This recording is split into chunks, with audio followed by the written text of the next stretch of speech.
Good evening. So in today's class we'll be talking about structure of the pollen grain, which is an important topic of class 12 chapter 2 of biology, which is sexual reproduction in angiosperms or flowering plants. Alright, so let's begin. So we have to talk about the pollen grain.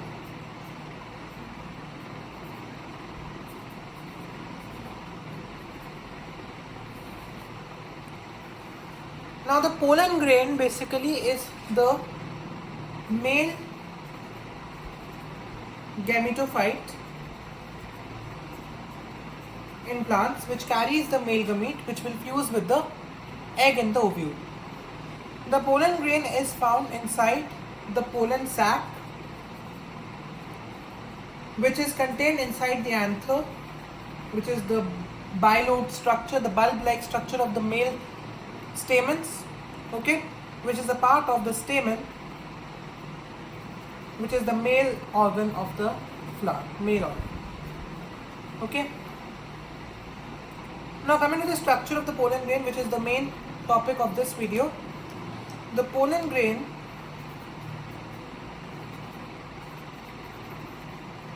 is a cell, it's a single cell of plants, and as we all know, single cell of plants, and as we know that plant cells are guarded by a cell wall, the pollen grain also has a cell wall which is made up of two layers. The first layer is the outer layer called the exine, which is the outer layer, and we have the intine, which is the inner layer of the cell wall. Outer layer is the exine and inner layer is the intine. Now the exine has two major regions or two major things it contains. The first thing it contains is a organic compound called sporopollenin, okay, and along with that it has pores, okay, spore pores.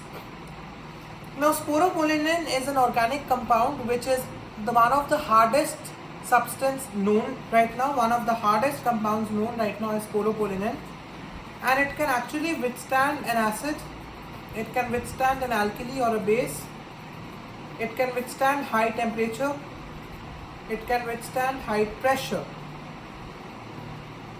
because it's one of the hardest substance and no enzyme can actually break it. So no enzyme also can break sporopollenin. Now the sporopollenin, because of it, there are 2-3 properties which are conferred to the pollen grain, which include: number one, the pollen grain is preserved during pollination. During pollination, the pollen grain has to be carried out by wind, water, or an insect or a bird, etc., to the female part, the pistil. So it is sporopollenin prevents any damage to the pollen grain from the environmental factors during pollination. Many pollen grains are present as fossils as well because of sporopollenin, because sporopollenin is not degenerated by any environmental condition, so it helps the pollen grain to be preserved as fossils, and this can be a question in the board also. But then when the pollen grain has to fuse with the egg, how will the pollen grain's nucleus fuse with the egg nucleus? For that, the pollen grain has pores in its outer wall, okay. Now this pore in the outer wall actually help in entry of substances, entry or exit from the pollen of desired substances, okay. These pores are also called germ pores of the pollen grain. And why are these pores? Because here there is no sporopollenin, so the sporopollenin is absent, okay. So this actually helps in fertilization, so it's an aid in fertilization. Fine. Now the next part is the intine, which is the inner layer. So first we have the exine and then we have the intine. The intine layer is made up of the major components of plant cell walls, which is cellulose and pectin. Cellulose and pectin are carbohydrates or polysaccharides which actually make the cell wall of the plant cells, and here in the intine they are present.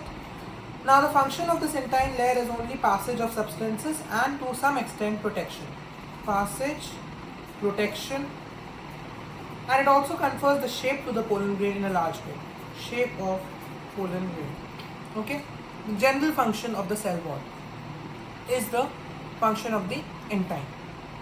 So this was about the cell wall, which has exine the outer layer and intine the inner layer. After the cell wall, so we are done with the cell wall. After this comes the next part, the plasma membrane or the cell membrane. Plasma membrane. And the plasma membrane of all the cells performs the same function, mainly the permeability or the passage of substances, passage of nutrients, then passage of chemicals or passage of fertilization with the egg, all is facilitated to the permeability of the plasma membrane. Coming to the plasma membrane is the fluid matrix cytoplasm, which is the fluid matrix, and cytoplasm of a cell contains organelles. Okay, and along with the organelles, the cytoplasm in case of the pollen grains also contains two important cells within a cell, which is the vegetative cell and the generative cell. Okay, now talking about these cells, vegetative cell is the larger cell. It's much greater than the generative cell, and generative cell actually is found sometimes inside the vegetative cell. Now this vegetative cell has a dense cytoplasm and a active nucleus as well, and is very large. Now from the name vegetative, we can just remember the function from the name only. Vegetative related to vegetable. Vegetable provides us nutrition.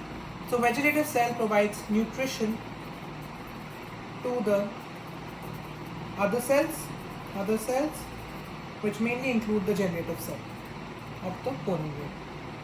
So that's why it has a dense cytoplasm actually, so that it can store the nutrients in it and give nourishment to the generative cells. The generative cell, on the other hand, is actually the cell which contains the genome. Genome means genes and genetic composition. Okay, is contained inside the generative cell. Generative cell is quite small, and the nucleus size of it is also quite small. Very small as compared to the vegetative cell. Now generative cell sometimes again gives rise to two generative cells. So there are two cases actually which are there in generative cell. Okay, so sometimes the generative cell is one single, and sometimes it actually divides by mitosis. That means there is no chromosome loss to another generative cell, and they become two cells of G cells. Okay, so these generative cells sometimes tend to go under mitotic division and form two cells. Okay, so from this, when we talk about the pollen grain, once again, from combining all the cells, there are two conditions for the pollen grain to undergo fertilization. What are these two conditions? So the pollen grain can have a 2-cell condition or a 3-cell condition. Now what does this mean? 2-cell means one vegetative cell which is there and one generative cell. That means this case. This is the 2-cell case. 2-cell case, okay, of the pollen grain. Whereas 3-cell means there is one vegetative cell and there are two generative cells. That means this case is the 3-cell stage of the pollen grain. So for fertilization, hence the pollen grain contains two stages, the 2-cell condition or the 3-cell condition. Fine. So with this, we are done with the structure of the pollen grain cell, which contains the male gamete for fertilization in the angiosperms and to aid the sexual reproduction. They are produced inside the bilobed anther of the stamen, and they contain of the cell wall made up of exine and intine, which we have talked about. After that is the plasma membrane and the fluid-filled cytoplasm matrix containing organelles and the vegetative and generative cell. Based on the number of the cells, the pollen grain can be a 2-cell condition when there is one vegetative cell and one generative cell, and a 3-cell condition in which there is one vegetative cell and 2 generative cells. That means the generative cell has gone under mitosis to produce another. This is just an aid to fertilization. Okay, so this is for fertilization only.